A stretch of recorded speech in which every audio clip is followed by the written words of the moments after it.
G'day everyone, Eric here. Time, it comes for us all, and we are all a product of the time when we grew up, or in the case of toys, when they were created. Time also marches on, and technology evolves, leaving older technology as a relic of the past. For Transformers, this most affects toys depicting real-world items, such as those sourced from Microchange. Of those ex-Microchange toys, Soundwave is by far the most affected by the passage of time, as he depicts a technology that fell out of favour during the 1990s. And that's what we're going to talk about today. Soundwave, superior. I think it'd be quite safe to say that Soundwave is the most popular Transformers toy of 1984. This year contains some amazing toys, depending on what you're looking for, but Soundwave is special. Originating from Microchange as MC-10 Cassette Man, Soundwave is a marvel of engineering for 1983.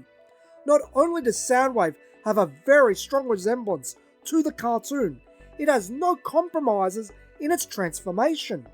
It's entirely self-contained, and the weapons are made up of the batteries from his alt mode, being not only one of the earliest examples of weapon storage, but one of the best, and it was literally day one. That aforementioned transformation, it's both intuitive and fun, while providing a large amount of articulation, leagues better than most Transformers toys into the early 90s, with a swivel head, shoulders, elbows, thighs, and knees. He's also fairly durable, unlike a lot of his contemporaries. Then to top it off, Soundwave has a truly memorable and fun play pattern. Being a microcassette recorder, Soundwave can contain and deploy microcassettes that turn into small robots or robotic animals. He's got an element of play and engagement other toys in the same year simply don't.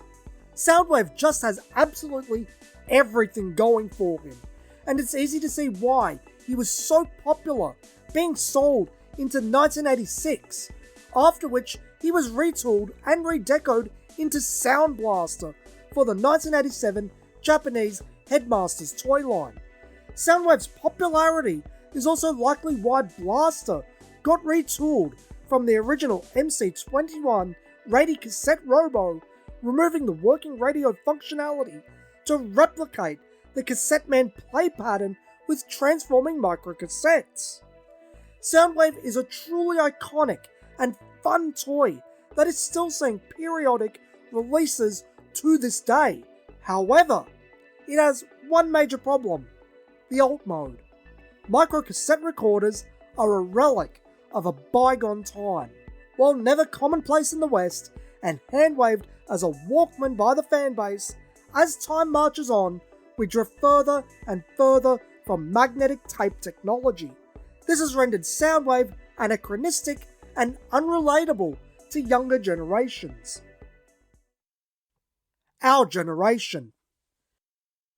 With Soundwave being such a popular character and toy, it sets a certain idea in the fandom's mind as to what Soundwave should be, how he should look, and how he should function, all of which comes back to that original toy.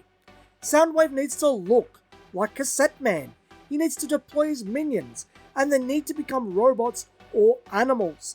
Soundwave is equal parts his personality, his appearance, and his play pattern, and by removing any part of it, it removes part of his very identity. Soundwave, to truly be Soundwave, needs to draw from a 40-year-old toy depicting obsolete technology. While Soundwave may be stuck in 1983, the world has moved past him. In the last 20 years, both Hasbro and Takara have tried updating the original Cassette Man concept, taking that original technology and finding something similar Soundwave could be in the current world. What if Soundwave turned into something contemporary to the time? Music label Soundwave, a Japanese exclusive toy from 2007, reinterpreted Soundwave as an MP3 player, a real working one too, harkening back to Ratty Cassette Robo, the toy that became Blaster. While you would think this would remove the cassettes from the equation, Rumble and Frenzy were later released as real working earphones. This toy, however, encountered the exact same problem as the original, where technology would march on and the very idea of a dedicated MP3 player would be left in the past.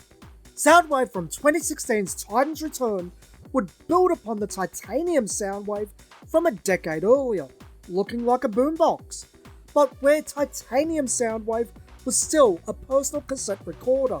The intent with Titan's Return Soundwave was to be a soundbar. The toy was, however, a retool of the boombox Blaster released prior. While soundbars are now commonplace and aren't going anywhere for the foreseeable future, this concept too has issues. As we went over earlier, the why of this makes perfect sense from an iconography standpoint, but the reimagination of the cassettes into what the marketing calls spy tablets is nonsensical. While you can dock a phone into a soundbar, a phone isn't a tablet, and you don't insert them into a device like you would a cassette. These also aren't tablets, but small bricks. At best, you could hand wave them as portable solid-state drives, but you don't insert those into a device either. But what about the soundbar itself? Unlike a personal cassette recorder or a Walkman, which could easily be lost anywhere, a soundbar is home media equipment. Why would it just be there? The interpretation of this toy as a boombox helps a little bit, but it's not an everyday item either, and the issues with the spy tablets are still there. A modern boombox uses Bluetooth to stream the music from your phone, not dock the phone or insert anything into the device. The toy as a complete package is rather silly and poorly conceived. Time hasn't been kind to Soundwave. Whatever you interpret that original alt mode as being, it has been replaced by a smartphone. As a Walkman, it was replaced with a CD Walkman, then an MP3 player, and now a smartphone. As a personal cassette recorder, it was replaced with an MP3 recorder, and again, a smartphone. Soundwave's evolution always ends with the smartphone. Unfortunately, the smartphone is small, thin, and has no real substance to work with. It's hard to execute as a toy, with the sole exception of something designed around that concept rather than being designed around being Soundwave. So, where does that leave Soundwave? You can't always get what you want. The Soundwave toys that became audio equipment are actually the outliers rather than the rule when it comes to updating the character for modern audiences.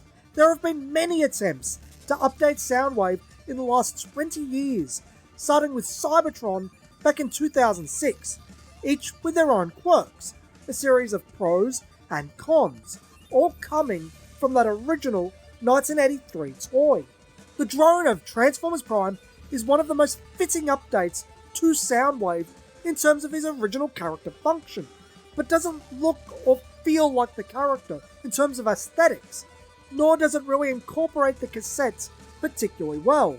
Laserbeak just becomes part of the alt mode, and there was never a push for any of the others.